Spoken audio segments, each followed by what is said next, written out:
feature presentation. Welcome back to another Untitled movie review. I am one of your hosts, Matt Rohrbeck, alongside he's allergic to tomatoes, but he is tomato meter approved, Eric Marchin. Matt, we're finally getting to it.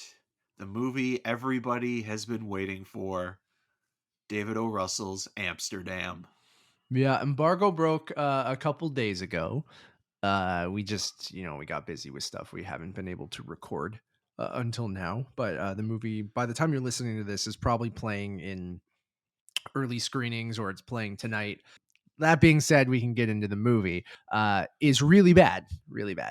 It is awful. Like, it is truly one of those movies that you are sitting there and watching and you are hoping that it will end, and it keeps going on and on and on. And not only does it continue to go on, but it really doesn't know what it is or what it wants to be or what it's even saying. There's a couple times where Christian Bale's doctor character basically says, like, what is happening? And that's how I felt through this whole entire movie, to the point where I think this is one of the most excruciating experiences I've ever had in a cinema. I've never been so happy to see end credits in my entire life from executive producer Drake. Yeah, God.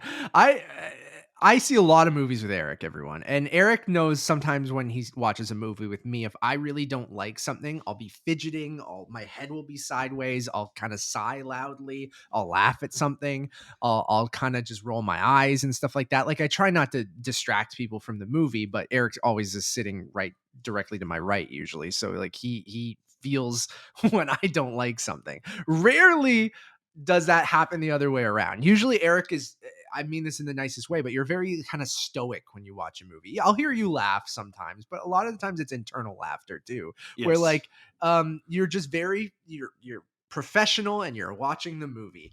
Where I'm a little bit more animated sometimes, or I'm just like not animated at all if I fall asleep or something like that. But rarely happens. But this, I saw you fidgeting just like I was. I saw you laugh at certain things just like I was. I saw you like, not that it was funny, it was ironic laughter and how bad it was. And then throwing your hands up sometimes like I did, going like, what? Like, we would go like this if people are watching the video version. Like, what is this choice? What is happening in this movie?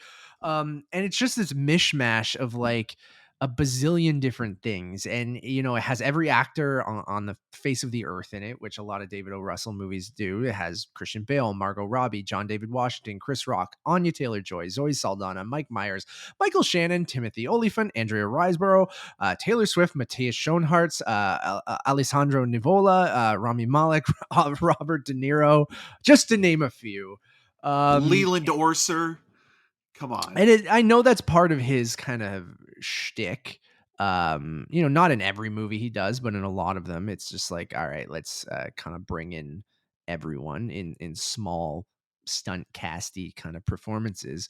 But Eric, should we tell people what the movie is? Do you even like, what is this movie? And then we can kind of get into it more. Matt, that is the question of the day. I guess the top line. What's that top line synopsis? So I'm gonna try to go through this in a way that will make sense. We're not spoiling anything because it is sort of a mystery, but it's really. All in the trailer in terms of what I'm going to mention. So this is basically, in a nutshell, what the plot is.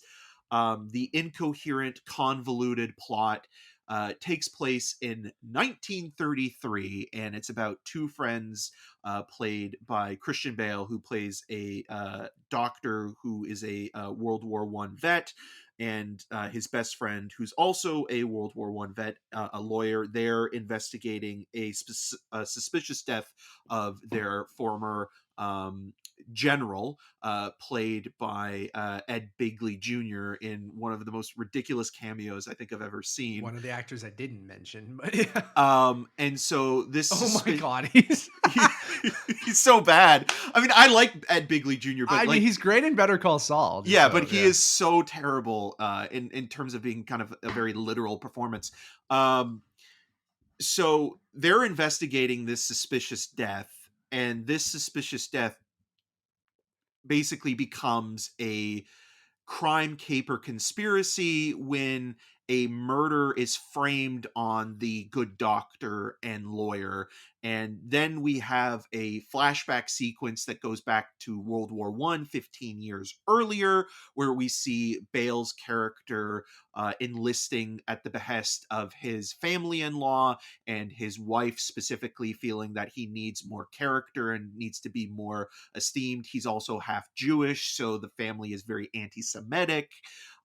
He goes over to France. He meets John David Washington's character for the first time. They become friends.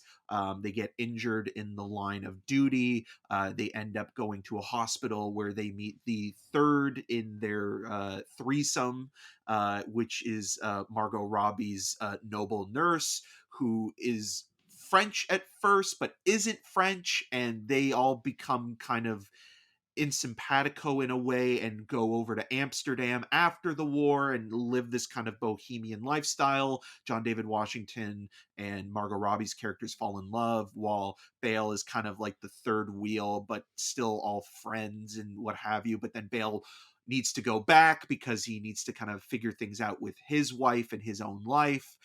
Then we cut back to the 1930s, where it's back to, Washington and Bale on the run trying to clear their good names.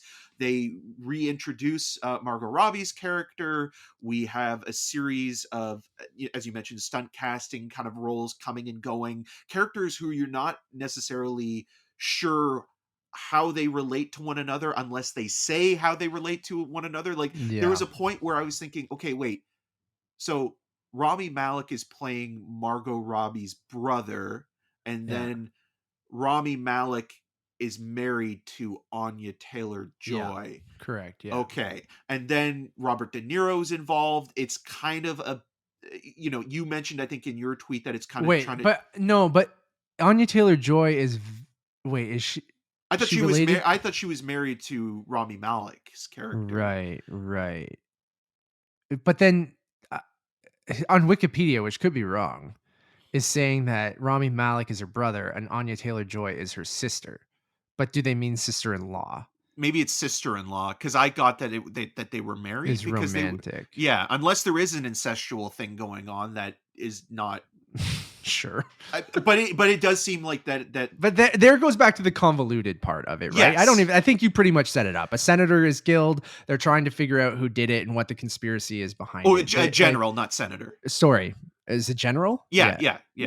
Oh, I thought De Niro was a general. Well, De Niro is also a general, because General Meeks is the Ed Bigley Jr. Sure. character who's killed when he is in Italy, under suspicious circumstances.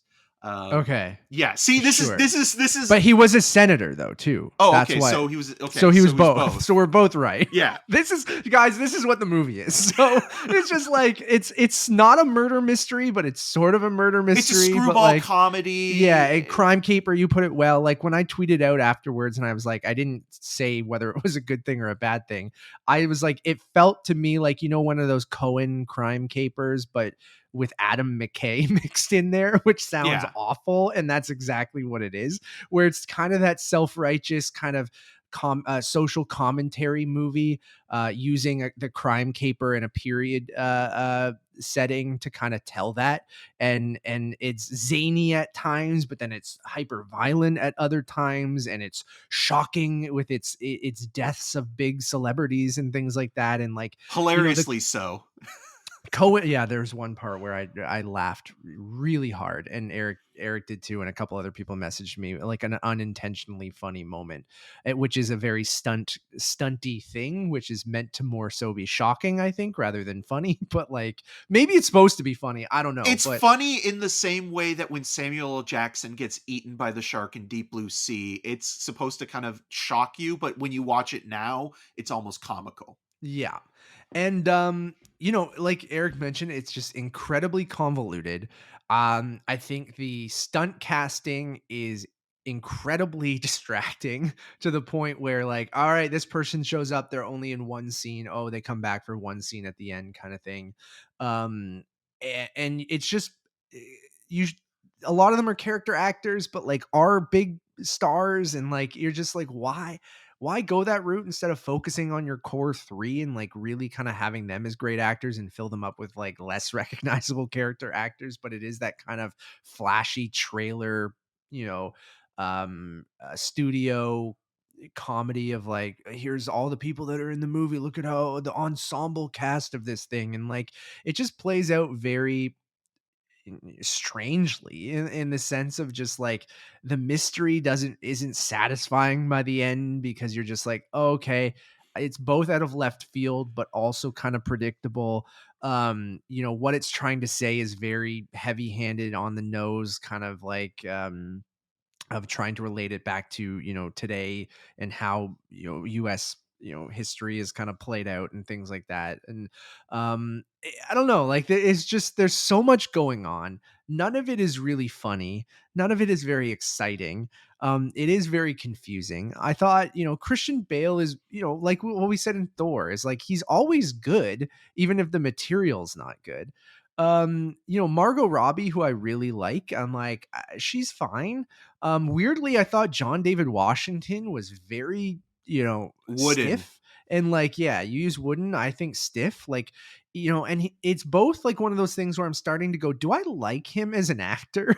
And like, I don't know if this movie just broke me a little bit, but Well, like, I Tenet though as also, well. I think yeah, Christopher Nolan and David O. Russell have gotten kind of, the reason why I use Wooden as well is because his last name, his character's last name is Woodman.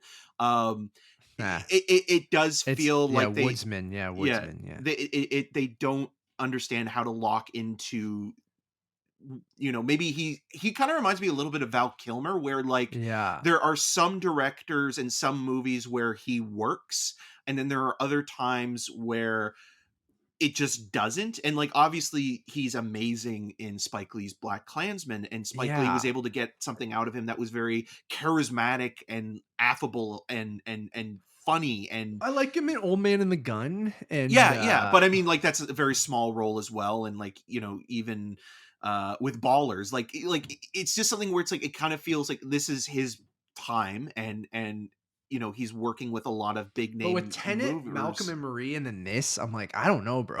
Like, Yeah, I don't yeah, know. Like, I'm starting to go like his delivery is just very stiff, and it's just like I don't know if it's the characters that he's being cast as or what, but it's always just like delivering my line, and then that's it. And it's just like, oh, okay. he has And then no like, chemistry with either Bale or no. Margot Robbie, and it's like, you're watching and it's like, "Wait, these people are best friends?" And Yeah. it's like you have to be told that they're best friends. It's just like for such something that's supposed to be the zany crime caper, like he just like Christian Bale is really giving that over the top kind of performance, right? Margot Robbie, even to an extent, like the mental health stuff's not great and like all that kind of stuff. But like um John David Washington is just, yeah, he's so stiff, or wooden is perfect. And then you have all the stunt casting. Mike Myers is doing his Inglorious Bastards thing where you're like, really, you're just gonna do the same thing. Yeah. Like you're just really gonna do the exact same thing you did in that movie. I'm like, okay. Chris Rock is Chris Rock. You're like, all right, cool. I love Anya Taylor-Joy, but she's not really given anything to do. Fucking I Rami Malek, just again, you're like, okay, that's your thing, and you're gonna just do that in every movie too. So it's just like you're getting a lot of that throughout the movie, and then you have like Matthias Schoenaerts playing like an American detective, I think, right? Yeah, And yeah, like, and um, Alessandro Nivola as well, who both actors I really like quite a bit as same, detectives, and you're just kind of like, it's and even Andrea Riseborough, where it's like it's like you have this amazing cast, basically doing bad improv for a lot of it, or it feels like bad improv because the script is so scattershot in what it is attempting to achieve. I think it's one of those movies that it's trying to say everything, but it ultimately says nothing at all when it yeah, comes to its social commentary on reflecting both the past and present in terms of civil unrest within a country, and yeah, American politics and and being stuff like that. divided, and also kind of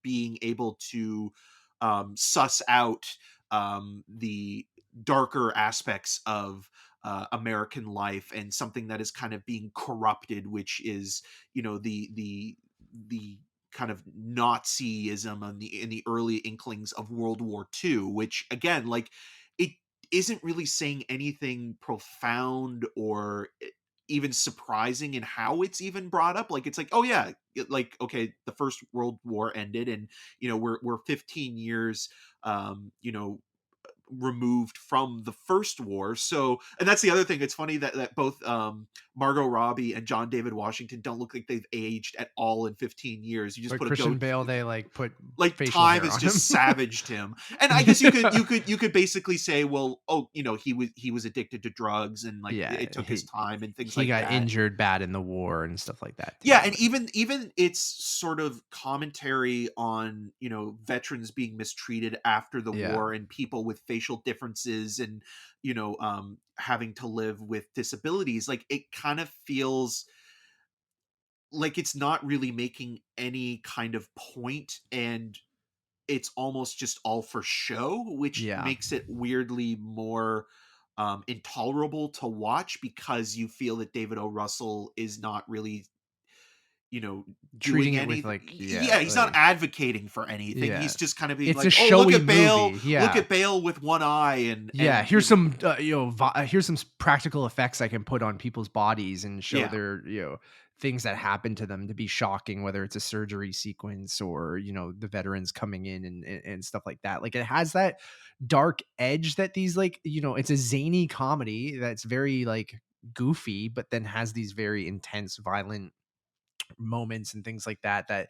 It's a weird fine line to kind of balance, and if you become too showy and too zany and you can't balance those tones very well, you get this mishmash of whatever this movie is.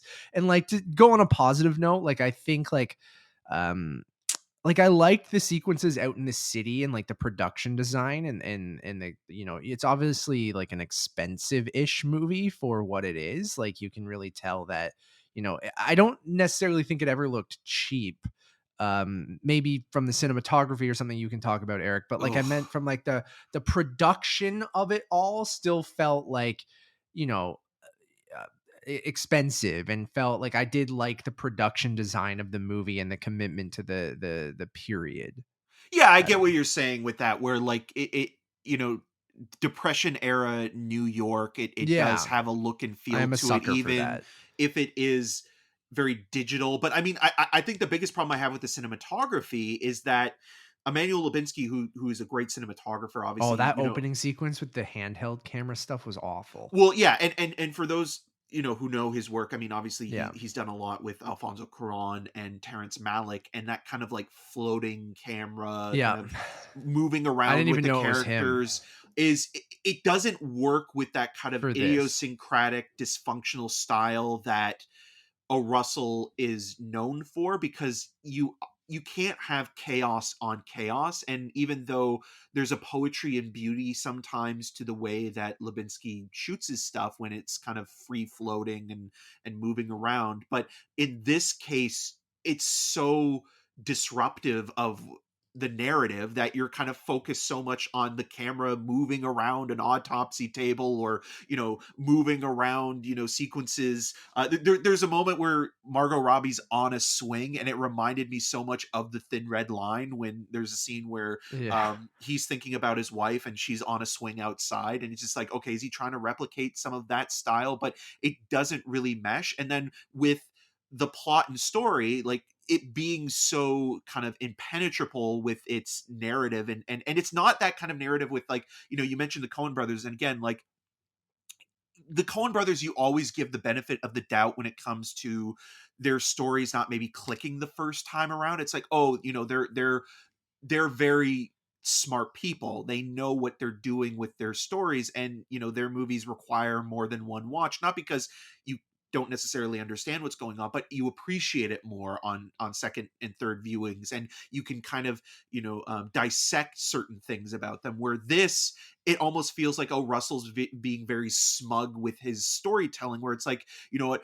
people might not get it because it's just too complicated or complex, or highbrow. And it's not. It's just it's convoluted for the sake of being overly complex and plot driven. And No, the like, best mysteries give you those clues that let you solve them by the end of it, and I don't think that this movie really gives you that. It no, just kinda, out of left field, goes, "This is what it's about," and you go, "Oh, Okay. Yeah, it's telling, not showing, and Yeah. it's also the dialogue isn't snappy or doesn't have that sort of rat-a-tat kind of dialogue that he's going for with, like, again, there's a lot of filmmakers from that period in the 1930s and 40s, specifically Preston Sturges and Ernst Lubitsch, who, the Coen brothers are big fans of, and so is someone like Greta Gerwig, who understand that kind of rapport and that kind of movement within the language. This never comes to life at any point, and it does feel like there's a scene where they're coming up with songs while they're pulling sort of words out of a hat. This is what that whole movie feels like. It just kind of feels like an edition of Whose Line Is It Anyways, but with a professional cast of actors who should know better and understand that they're not improv artists, and it just feels so scattershot to the point where when you're watching this thing, like, you never know where you're going to be. Half the time it doesn't land. You're Mhm. just waiting for this thing to wrap up, and it never Mhm. does. It's allegory with the cuckoo being parasitic. It's just Yeah. like it it's just so obvious, and it's to the point of where it really does frustrate you to enraging you, and it's like, what a waste of time, what a waste of talent, what a waste of you know material in general, because I love that period of New York in that time, and um I think that could have worked as a storyline, but it's so up its own ass, where Yeah. it's like it's thinking that it's this great sort of story in terms of its layering and its design, but it never really goes anywhere other than down the toilet, and it's just like it's hard to watch. It really It's was. almost It was unwatchable. it it was one of the toughest things to kind of get through this year. And that's not hyperbole, and that's No. like, again, not like Like, watch the trying to movie and you will be like, "Is this film done?" And you're 20 minutes in. like at least be funny, or at least be like have a good mystery behind it or anything like that. And like, again, I'm just not a fan of like big stunt casty movies either, of just like give these people something to do or have a reason to have them in your movie, not just because they're a face and a name Yeah. for a trailer, right? Like, that's all it is. It's like Mike Myers and Michael Shannon aren't necessarily the best two people for those roles. It's because they're Mike Myers and Michael Shannon, and you can throw them in a trailer. Zoe Saldana and like Anya Taylor-Joy, like, they don't have anything to do. It's just like it's literally to be like boom, boom, boom, boom, boom on a marketing thing, where it's just like there's no reason to cast those people. They're great actors, and like they're not even doing a bad job per se. I think the movie's, the script is awful and the direction's not great, and like and it's not necessarily the actor's fault in most of it, and everyone is serviceable for what they're given. It's just they're not given much. And like it just makes it kind of distracting, and then the whole thing is just completely unfunny when it thinks it's being funny. And then the mystery behind it is just kind of like going through the motions until ultimately it takes way too long to get there. And then when you do get there, you're like, oh, that's it. And also, you didn't really give me anything to get here. You just kind of like, there's like, I'm not revealing anything, but it just pans up to show one thing and then kind of tells you, not shows you, what the movie is about. And then you're Oh like, god, that well, reveal how is how so are you? bad. One, the audience could have never gotten that, never, other than like some symbolism in some other, things throughout the movie that I guess you maybe could have put two and two together there. Um, but that reveal of like that was the big aha moment of like, you should have noticed this, is like, well, you never gave me enough to notice this. And like, a Glass Onion, which we have reviewed, check that out, a fantastic, fun, zany mystery That movie also has with some which, social commentary and and reacts to the also world we live in. a huge cast with a lot of big names, or at least great character actors, right? Like, and is using them and gives them all something to do. And like, yeah, like you said, has a social commentary, has a mystery where you go back and you check off the boxes of going, I should have noticed that. I should have noticed that. Like, it has all those pieces Chekhov's there. checkbox. Yeah, like it has all those pieces for you to solve it, right? It's not just up its own ass and trying to think. That's the Adam McKay thing that I compare. And then the Coen brothers, it reminds me of like Burn After Reading, or even the Tom Hanks fucking movie that's Oh, The bad that Lady they made, Killers, which is Lady the Killers, and remake. like But a lot of their movies are like that, where it's like yeah, a serious man. Like yeah, there's a sure. line in A Serious Man where They're it's great like, at accept the mystery.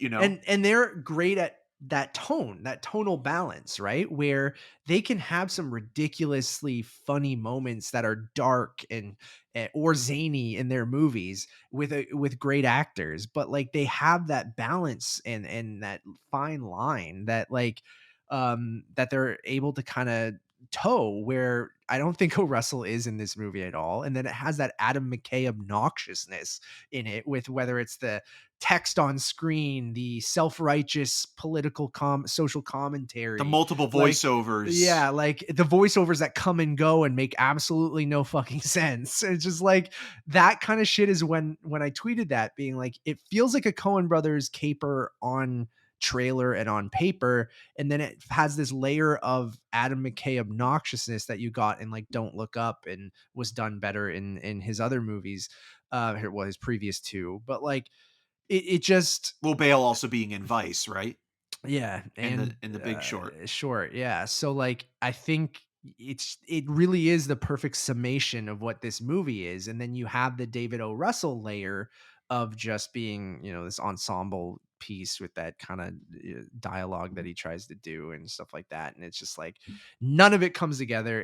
It's like you threw a bunch of shit in a blender and hoped it worked because you had a bunch of big actors, and it doesn't work at all. I think uh it was hard to get through. I'm going to give the movie a 1.5, and I'm sort of being generous because I thought it, like, some of the production design I didn't mind, and um I unintentionally laughed at a scene.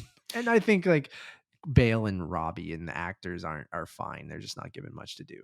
Yeah, I think another thing with David O. Russell's style is that you saw him kind of reinvent himself a little bit after I Heart Huckabees with The Fighter, in that he kind of centered it more on character and the idiosyncratic nature of the individual, or how they work within a family dynamic, and that works well for The Fighter, and that works pretty well for Silver Linings Playbook. But then he kept applying that to other movies as well, with American Hustle and Joy, and he hasn't made a movie in 7 years. So it's like, don't fix what isn't broken. But it's like that style doesn't always work for every movie that you're making, whether you have kind of an eclectic cast of characters to kind of choose from. It's that style is very specific to a more modern era. This doesn't work as well. And then there's that other kind of aspect of a lot of his movies that are period pieces, specifically this one and American Hustle. It does feel like the actors are just playing dress up. Like it's Oh my just god, it's I don't like American Hustle at all. yeah, it's got that kind of like, okay, well, it's just actors in costumes, performing. It's all about the acting, and it never feels like, Christian Bale does somewhat disappear because of his physicality, because of his commitment to the role, even though it still is a caricature of a performance in both American Hustle and in Amsterdam, and somewhat in The Fighter. But then you see the real version of that guy, and you kind of realize, oh, Bale was kind of spot on with that. But um with those movies, like, that's the other thing where it's like, oh, it's just actors, dressing up. Where with the Coen Yeah. brothers, even though there are things that are thematic in all of their, there's that through line. There's a variation. They know how much to interject of themselves, but also kind of, serve the story first and foremost. And with that, O. Russell does not understand. He's just completely in love with his own material, to the point where it's so self-indulgent and obnoxious, and just it's a slog of a watch, and it never really feels like it clicks or goes together. And for that, like, I'm giving it a 1 out of 5. Woo! Eric doesn't give ones very often.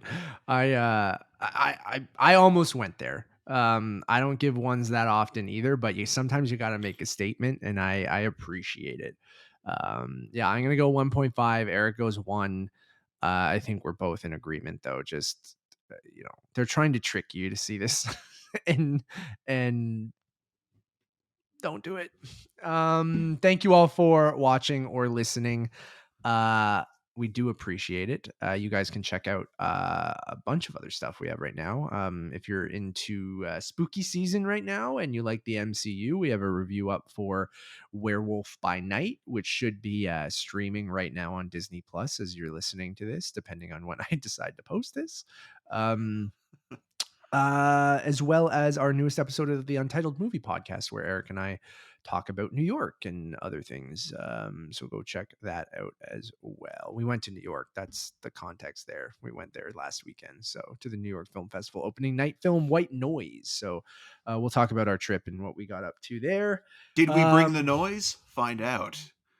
And then all of our TIFF content, all of our other reviews over on the reviews channel. We have reviews up for Clerks 3, Don't Worry Darling, How to Blow Up a Pipeline, Greatest Beer Run Ever, Women Talking, Pearl, Andor, Triangle of Sadness, The Banshees of Inisherin, Empire of Light, Glass Onion, like we mentioned, The Fablemans, Bros, Brother, other things like that. So go check all of those out. We also have a wrap-up episode of TIFF, which is our 132nd episode, and then a Last of Us trailer kind of reaction for our 133rd episode of the Untitled Movie Podcast.